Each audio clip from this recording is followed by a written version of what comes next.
یو داسې اهمه خبره درته بیانوم چې په هغه کې مونږ تاسو ته ډېر غټ سبق ده. د یو عالم مغفرت الله تعالی په یوه معمولی خبره باندې کړی و. حالانکه عالم سره علم وي، تقوا وي او تصنیفات، تعلیف، درس و تدریس ډېر د دین کارې کړی وي، خو کله کله د الله تعالی په حضور کې د دغه عالم عمل مهنت الله تعالی ته دومره زیات مقبول نه وي لکه هغه د معمولی یو کار. پیغمبر علیه الصلاة والسلام حدیث ته الراحمون یرحمهم الرحمن ارحموا من فی الارض یرحمکم من فی السماء. وای کوم کس چې په بندګانو باندې رحم کوي الله تعالی په دغه انسان باندې رحم کوي. او بیا پیغمبر علیه السلام فرمایي وای تاسو د ځمکې په وال باندې رحم کوئ الله تعالی په تاسو باندې رحم کوي. هاته مفتی محمد تقی عثماني دامت برکاتهم دا خبره لیکلې ده. وای ما د خپل استاد شیخ ډاکټر عبدالحی عارفی رحمت الله علیه دغه نه وای ما دا خبره بار بار اورېدلې ده. وای یو عالم یو بزرګ چې هغه عالم تیر شوی او فاضل و، محدث و، مفسر و او ټول زندگی درس و تدریس کړی و، تصنیفات و کتابونه لیکلي و، دې حد پورې چې د علومو دریابونه به یې ولیو، سیندونه خوړونه به یې ولیو، علم یې دومره خلکو ته ورکړی. بیا دا د دنیا نه چې کله ولاړی د انتقال وشو بیا چا په خوب کې ولیدی دغه بزرګ دا عالم او تپوس یې ترنه وکړو چې الله تعالی د تا سره څه معامله وکړله. نو ده ورته وویل چې الله تعالی فضل دا کرم احسان دا الله تعالی د ما سره ډېره ښه معامله وکړه، خو وایي دغه معامله عجیبه غوندې وه. وایي د مونږ په ذهن کې دا خبره وه چې مونږ خو ټوله زندګي د دین خدمت کړی ده، دعوت تبلیغ هم چلولی ده، تقریرونه هم کړي دي، بیانات هم کړي دي، درس و تدریس هم کړي ده او داسې تصنیفات هم لیکلي دي. وایي د مونږ سوچ دا و چې کله د حساب او د کتاب میدان ولګي په هغه وخت کې به دا مونږ د ټول دا خدمت ته مخ ته حاضر شي او الله تعالی به د دغه په وجه باندې په مونږ باندې خپل فضل او کرم فرمایي. خو الله تعالی دا وفرمایل چې مونږ د تاسې بخشش کړی ده، خو آیا تاسو ته معلوم ده چې مونږ د تاسې بخشش په څه وجه باندې کړی ده؟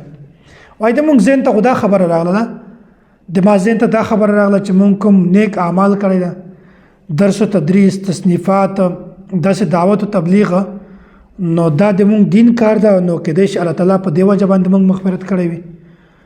الله تعالی ورته وفرمایل وایي نه د تاسې د مغفرت بله وجه ده، د تا مغفرت ما په بله وجه باندې کړی ده. او وجه څه ده؟ وایي یوه ورځ ته ناست وي او تا لیکل کول، په لیکلو باندې شروع وي، وایي تا هغه قلم در واخیستی په صحیح باندې دی ولګاو او بیا د هغه قلم راپورته کړو. مخکې زمانه کې به هغه د کړکۍ وال قلمونه استعمالېدل، په اردو کې هغه کانه وایي، نو هغه وخت تختې به لیکلې په صحیح باندې به هغه قلم ډباوه، بیا به تخته باندې لیکل کول، چې کله به هغه تخته مکمله شوې په اوبو باندې پاکوله.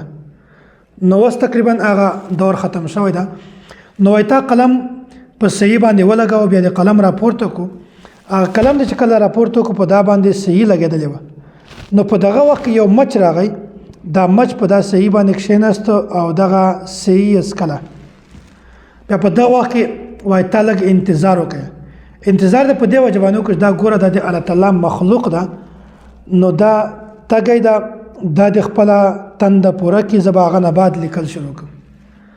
نو وایي دا تا چې معمولي لږ انتظار دې وکړه، دا انتظار په دا کې د تا اخلاص، دا صرف تا د الله تعالی د محبت او د الله تعالی د مخلوق د محبت د وجه نه په تا کې دا اخلاص او د دغه اخلاص د وجه نه معمولي دا قلم ودراو چې دغه زناور دی، دغه مچ دی، دغه اوبه اوس کې د صحیح دی، اوس کې تنده د ختم کې هغه نه بعد به زه لیکل شروع کړم. نو په دغه وخت کې الله تعالی ورته فرمایي وایي د تا نوره بالکل هیڅ جذبه نه وه، تا مقصد صرف اخلاص و چې زه په دغه زناور باندې رحم وکړم، الله تعالی ما باندې رحم وکړي. نو دې د وجه نه الله تعالی فرمایي وای د تا مغفرت ما په دې وجه باندې کړی وای ځه جنت ته بغیر به حسابه بې کتابه د تا مغفرت ما صرف په دې وجه باندې کړی ده. نو ګورئ دغه یو عالم علم ورسره او تقوا ورسره داسې مفسر و محدث و درس و تدریس هم کړی و علمي میدان کې ډېر مخته تللی و خو الله تعالی د دغه عالم مغفرت د صرف په هغه معمولی عمل باندې کړی و چې دغه عمل طرف ته د خلکو ذهن هم نه ځي. دې وجه نه پیغمبر علیه الصلاة والسلام فرمایي الراحمون يرحمهم الرحمن ارحموا من في الارض يرحمكم من في السماء. وای د ما بندگانو تاسو په مخلوقات باندې رحم کوئ الله تعالی په تاسو باندې رحم کوي. نو دې د وجه نه هر انسان ته پکار ده چې په خپل ما تحت باندې رحم وکړي په ځناورو باندې رحم وکړي څاروو باندې رحم وکړي د هغو د ګرمایش د ژمي د وړي د خوراک د سکاک د هر شي خیال یې وساتي. نو که چېرته مونږ تاسې په دې باندې رحم وکړو الله تعالی مونږ تاسې باندې رحم کوي.